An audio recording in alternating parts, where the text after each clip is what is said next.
Shadow Coast here, and welcome back to Solasta, Crown of the Magister. In this video, we're going to outline creating a Cleric in the character creation. Off the bat, the character creation is phenomenal. The level of customization I am thoroughly enjoying. So let's create a new character. We're actually going to go with a Marsh Halfling that's a Cleric, because why not? Female Marsh Halfling Cleric. So let's pick Cleric, and we're going to walk through all the details pertaining to the Cleric. Cleric's a very interesting class. I personally favor Ranger in most games, but you always want a Cleric on your squad. So that's what this video is devoted to, this Cleric character creation and outlining some interesting things that I've noticed. Divine Domains. So what's cool about this game is that you can see everything that could happen to your character and choices you're going to make in the future. So off the bat, there are subclasses that are granted at level 1, which we'll get into, right? Which is really cool. So you can see all the subclasses here. Each of them have different items and things. I will personally be either focused on Sun, or I was thinking Life. I normally have my clerics focus on more healing, situational versus damage output, so they're more kind of support class. That's how I personally play clerics. But you could pick battle or like a offensive caster of types. You can also get an insight or create an insight cleric, which I read some interesting things about. So we might play around with that a little bit. So those are divine domains. At higher levels, this is cool. We can see different things that will happen to our character as they level up and decisions we may or may not have to make. So you can see here, level 2, level 4, level 8, some interesting things happen. I would imagine that this will be built out for some of the other types of characters. So like if I look at Ranger, look at all this stuff. Like there's just so much going on. There's a lot going on with the Cleric, but that tends to happen a little bit earlier in the game.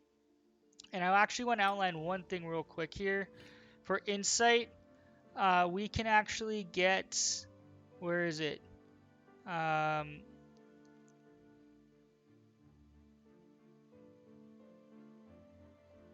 So here it is, Inspired Diplomat. You always know the odds when choosing between dialogue choices that include an ability check, persuasion, deception, or an intimidation.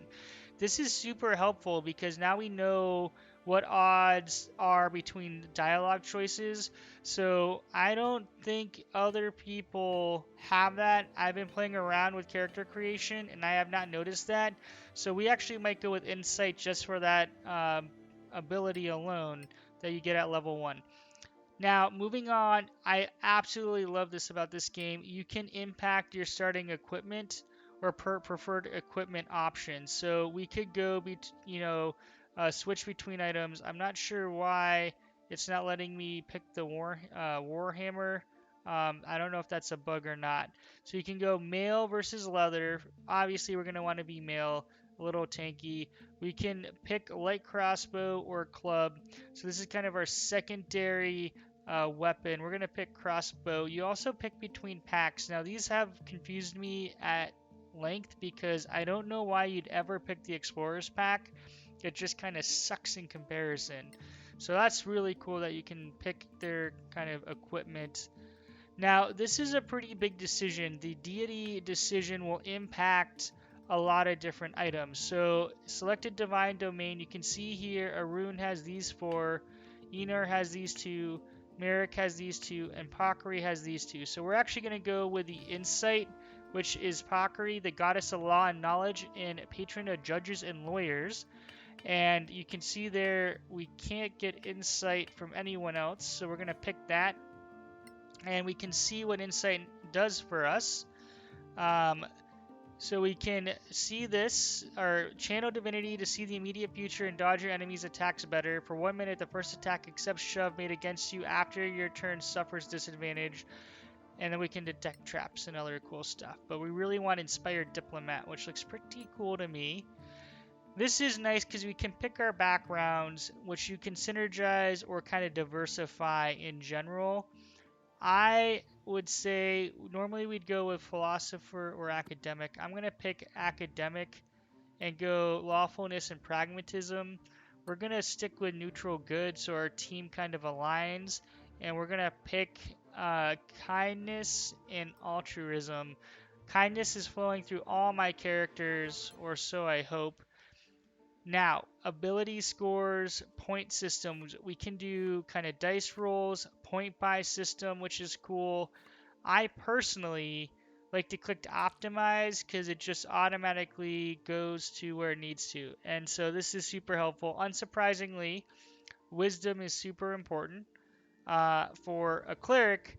So that's maxed out. Strength and constitution are kind of your first, secondary stats. So your primary, secondary stats, if that makes any sense. As a cleric, your most important ability scores are wisdom, strength, and constitution. Beautiful. Looks good. Now, if we switch to the point buy system, you can just kind of custom make different items, but it will kind of cap you out. So for example, if we were to max this out, it would still kind of max this out at 15, and then we have to put some in other spots. Like, I was trying to figure this out. Like, I'm not sure why we can't get above 15, where if we reset this and do optimize, we get 17, 16, which is nice. So that's why I'm clicking optimize. I haven't figured out what's kind of holding you back there. So we have to experiment a little more. On to proficiencies. Lots of options here. We can pick 2 skills from history, insight, medicine, persuasion, and religion based off past decision making here. So I'm going to pick religion and medicine, and then we get to pick languages. So we have common and halfling, which makes sense. We're going to go with old Temerian, and we're going to go with giant, because our other characters haven't picked that. Alright, so this is where we have extra fun. Spells and magic. Some classes have access to magic spells. Blah, blah, blah. Cantrips are simple. Okay, and understood. Alright, let's pick a few of these. Spare the dying. Touch the dying ally to stabilize them. We're going to want to... I feel like, in general... Light is probably good, but we're going to want something that's a little offensive. We can pick 3.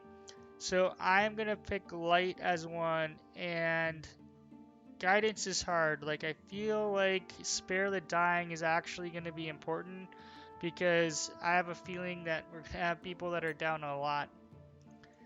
Finally, we can do some minor character kind of... call it aesthetic changes, which are pretty cool here. I am gonna say you're gonna be a halfling redhead with green eyes, and your name shall be I'm not good with halfling names. Let me think about this. You're gonna be Electra, and your family name will be Electra Marsh because, Marsh because why not? And boom, for voice. Your step, friend. A little light is always welcome. That's great. Boom. So that's a cleric. At this point, I've created a few custom Tiberius Coast, our half-elf ranger.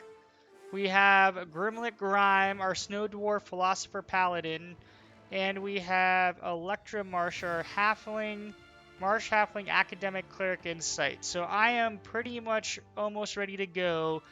Check out our live stream and future videos. Thanks so much for watching, and hope to see you in Solasta, Crown of the Magister. Shadow Coast out.